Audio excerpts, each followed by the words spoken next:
વાત કરીએ બોટાદના બરવાડા વિસ્તારની કે જ્યાં ભારે વરસાદ ખાબક્યો। ઉતાવળી નદી ઉપર વાહન વ્યવહાર બંધ કરી દેવામાં આવ્યો હતો।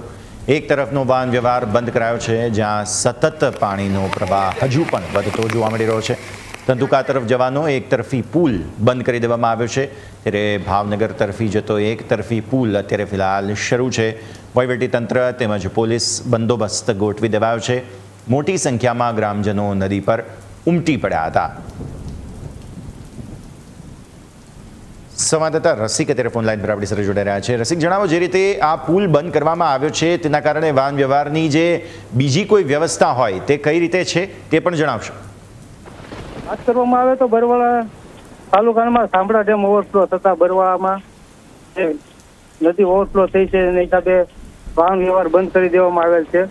તેમજ બોટાદ જિલ્લામાં અનેક વિસ્તારોમાં ભારે વરસાદ, અતિ ભારે વરસાદ ચાલુ છે અત્યારે હાલમાં। આજે બે પુલ બંધ કરવામાં આવ્યા છે તેની વિગતો આપશો। પોલીસ બંદોબસ્ત પણ છે, દ્રશ્યો જોઈ શકાય છે કે પુલ બંધ કરવામાં આવ્યો છે। પાણીનો પ્રવાહ શું હજુ ઓસર્યો નથી? ના, હજી પાણીનો પ્રવાહ હજી ઉતર્યો નથી અને પોલીસ તંત્ર તેમજ માહિતીવાળા સ્થળ ઉપર હાજર છે અને અવર જવર બંધ કરી દીધેલ છે। હજી પાણી ઉતર્યું નથી અને પાણીનો સતત વધારો ચાલુ જ છે। બિલકુલ રસિક, આભાર આપનો અમારા સાથે જોડાવા માટે।